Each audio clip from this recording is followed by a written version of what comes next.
எப்பவுமே எந்த சிச்சுவேஷன்லையும் நம்மை விரும்பி தொடுவதற்கு ஒருவர் மட்டும்தான். கோவிட் வந்த போது உறவுகள் கூட தொடை வந்தாங்க. அவர்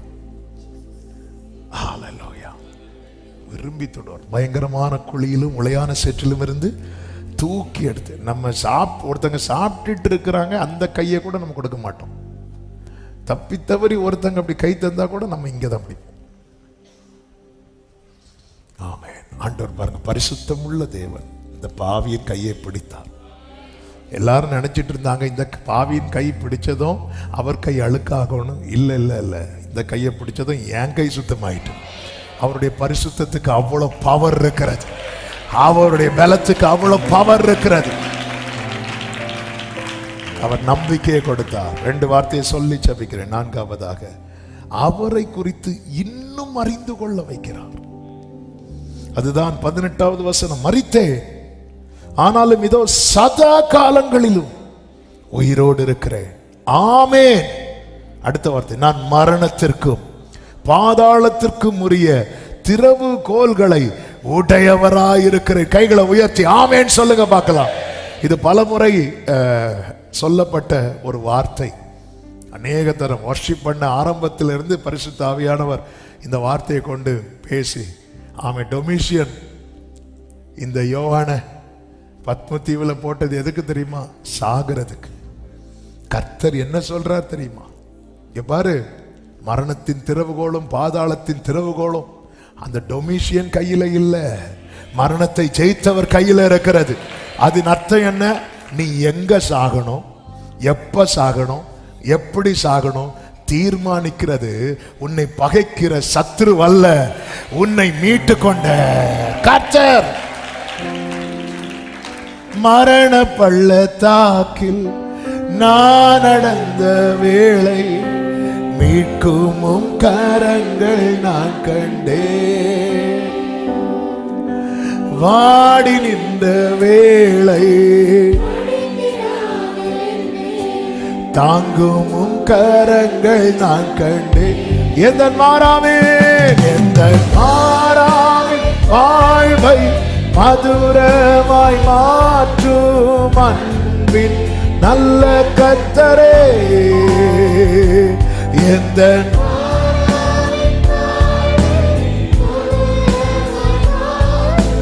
அன்பே ஆமென். ஆயிரமா அனுதினம் என்னை சொல்லிட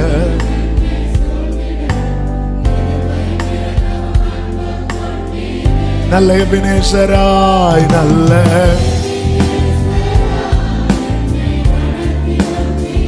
ஹல்லேலூயா நல்ல எபினேசராய்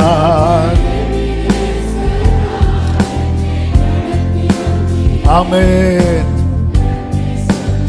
பிரியமானவர்களே, இயேசுவை குறித்த அறிவு எந்த அளவுக்கு குறைவா இருக்கிறதோ அந்த அளவுக்கு பயம் பலவீனம் எல்லாம் நம்மை ஒட்டிக்கொள்ளும். இயேசுவை குறித்த அறிவு எந்த அளவுக்கு அதிகமாகிறதோ அந்த அளவுக்கு நமக்கு பலன் தைரியம் உண்டாகும். இயேசு கடல்ல நடந்து வரும்போது ஆவேசம்னு கத்துறாங்க. அவ்வளவுதான் அறிவு அவங்களுக்கு தெரியல. இயேசு சொல்ல நான் தான், இது இயேசுன்னு தெரிஞ்சதும் கடல்ல குதிக்கிறான், கடல்ல இறங்குறான் பேதுரு. அதுக்கப்புறம் உள்ள போய் வெளியே வந்ததுல 2வது, ஆனா இறங்குறார்ல. அவரை குறித்த அந்த அறிவு தான் பாருங்கள். 40வது வயதுல மோசே எகிப்தை விட்டு பயந்து ஓடினான் இருக்கு பைபிள். ஏன்னா தேவனை குறித்த அறிவு இல்லை. ஆனால் தேவனை 80வது வயதுல சந்திக்கிறார். ஆண்டவர் உங்க பேர் என்ன அப்படின்னு கேட்கிறாரு. அதுக்கப்புறம் பார்த்தீங்கன்னா முகமுகமாய் அறிகிறார். அந்த முகமுகமாய் அறிந்த மோசையை குறித்து எபிரேயர் 11 எழுதப்பட்டிருக்கிறது. எபிரேயர் 11:27 விசுவாசத்தினாலே அவன் அதரிசனமானவரை தரிசிக்கிறது போல உறுதியாயிருந்து ராஜாவின் கோபத்துக்கு பயப்படாமல் எகிப்தை விட்டு போனான் இருக்கு. ஆமென். அங்க தலைப்பிள்ளை சங்காரம் வர அடிச்சாச்சு.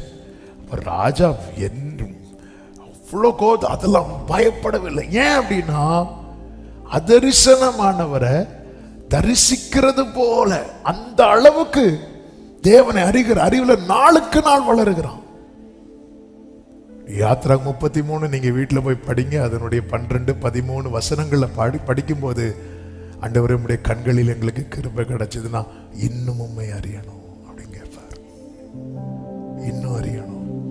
அந்த அவர் அறிகிற இவர் தேவன் நான் யாரை ஆராதிக்கிறேன், அவர் எப்படிப்பட்டவர், இது மட்டும் நமக்கு தெரிஞ்சிட்டுன்னு வைங்கள, நம்ம பத்ம தீவானாலும் பயப்பட மாட்டோம். எரிகிற அக்னி சூளைக்கு ஆமென். இந்த சாத்ராக் மேஷாக் ஆபேத்நேகோக்கு பயப்படாத காரணம் என்ன? அவங்களுக்கு தெரியும், நாங்கள் ஆராதிக்கிற தேவன் எங்களை தப்புவிக்க வல்லவராயிருக்கிறார். தெரியும் அந்த அறிவு. அப்ப நமக்குள்ள ஏன் இன்னும் அந்த பயம் பிடிக்குதுன்னா, நம்ம பல வருட விசுவாசிகளா இருப்போம். கேட்டது நாங்களாம் பிறந்ததுலேருந்தே, நாங்கள் பிறந்து விழுந்ததே பெந்தேகோஸ்தே சர்ச்சில் தான். சொல்றது நல்லா இருக்கு, ஆனா நமக்குள்ள எது குறைவா இருக்கு தெரியுமா? தேவனை குறித்த அறிவு. மார்பில் சாய்ந்திருந்த யோவானுக்கு இன்னும் அவரை அறிகிற அறிவு தேவையா இருந்ததானா? மார்பில் சாய்ந்திருந்த யோவானுக்கே இன்னும் அவரை அறிகிற அறிவு தேவைப்பட்டது. அதனாலதான் அவரை அறிகிற அறிவிலே வளருங்கள் என்று அப்போஸ்தலர்கள் நிருபங்களிலே மறுபடி எழுதியிருப்பதை வேதத்திலே பார்க்க முடியும். கிறிஸ்து அதிகமாய் வேதத்துல தான், வேற வழியே கிடையாது. எழுதியிருக்கிறவரை கண்டோம் என்று பிலிப்பு நாத்தான் வேலை பார்த்து சொல்லுகிறார்.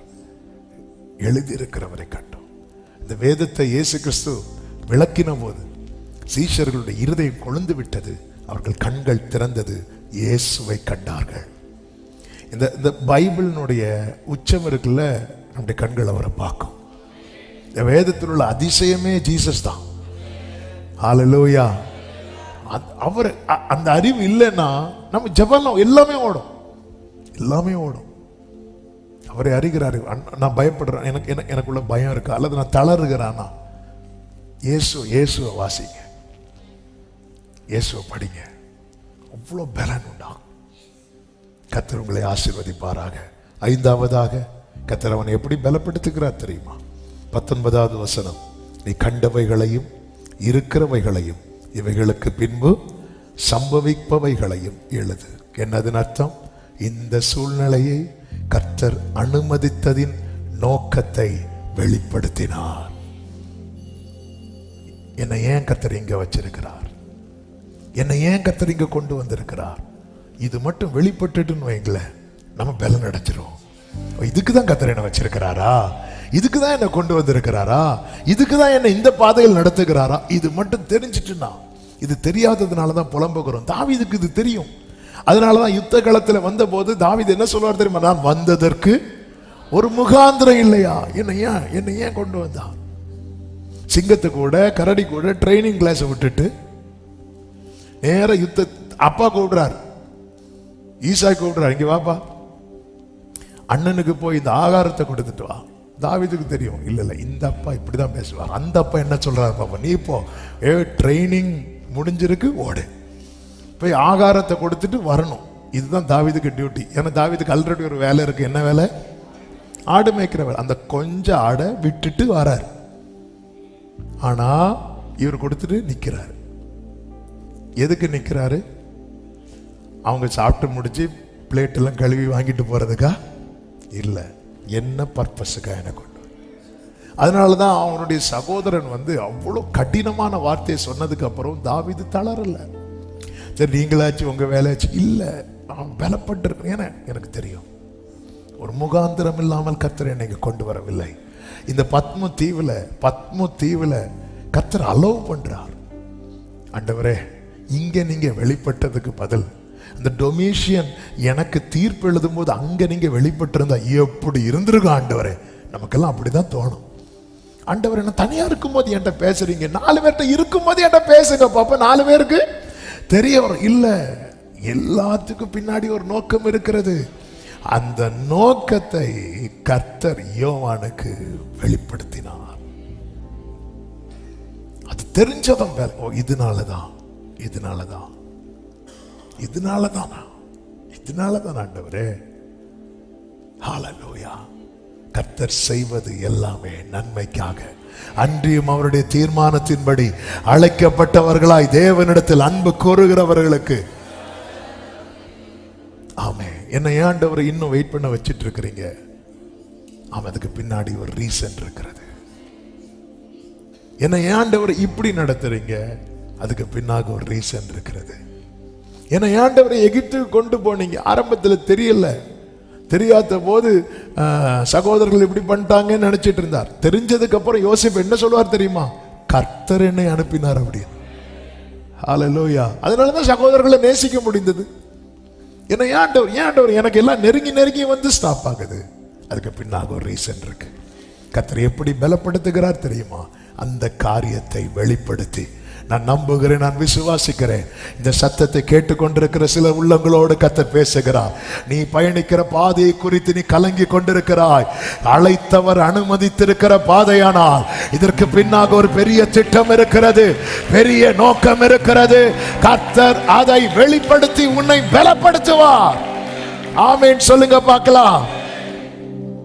கண்களை மூடி தேவ சமூகத்தில் நம்மை அர்ப்பணித்து, ஹல்லேலூயா. நான் உன்னை பலப்படுத்தி உனக்கு சகாயம் பண்ணுவேன். பலன் தாருமே, பலன் தாருமே. முடிந்தால் முழங்கால் படியிட்டு கைகளை உயர்த்தி, பலத்தால் என்னை நடத்திடுமே, பலன் தாருமே, பலன் உங்க பலத்தால்,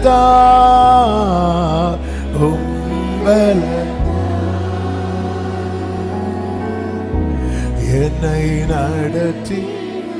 கேளுங்க, பலன் தாருமே. We need your strength, Lord. பலன் தாருமே, பலன் தாரும்.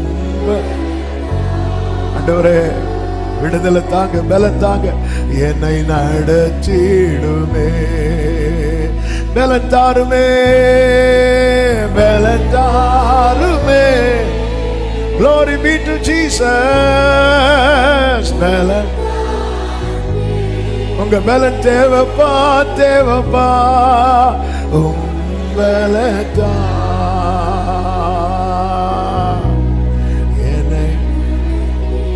ஒரு 2 நிமிஷம் ஜெபம் பண்ணுங்க. எதுக்கு உங்களுக்கு பலன் தேவை? தாங்கிறதுக்கா, ஓடுறதுக்கா, மேற்கொள்றதுக்கா, தாண்டுறதுக்கா, சகிக்கிறதுக்கா? எதுக்கு பலன் தேவை? அப்படியே கைகளை உயர்த்தி அப்பாவை பார்த்து, ஆண்டவரே, பத்ம தீவுல யோவான உம்மை வெளிப்படுத்தி உமது கரத்தை அவன் மேல வைத்து அவனுக்கு நம்பிக்கை கொடுத்து உம்மை குறித்த அறிவை கொடுத்து என்ன நோக்கத்துக்கா இங்க கொண்டு வந்தேன்ங்கிற காரியத்தை வெளிப்படுத்தி பலப்படுத்தினீரேப்பா, பலப்படுத்தினீரேப்பா. இந்த 4வது மாதம் 1ஆம் தேதி காலை வேளையில உங்க பலனை எங்களுக்கு தாங்கன்னு கேட்கிறோம்ப்பா.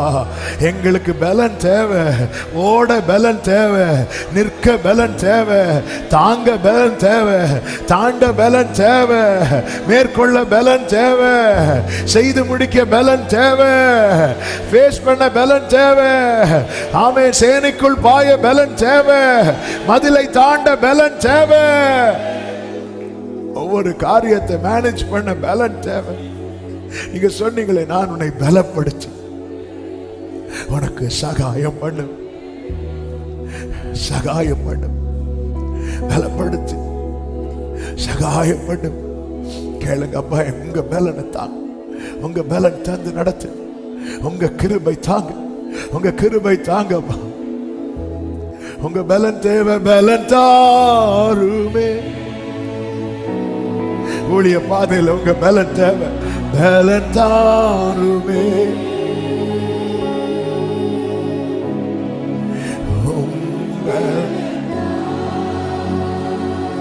எங்க திராணி உங்களுக்கு தெரியும், எங்க பலவீனம் உங்களுக்கு தெரியும். பலன் தாருமே,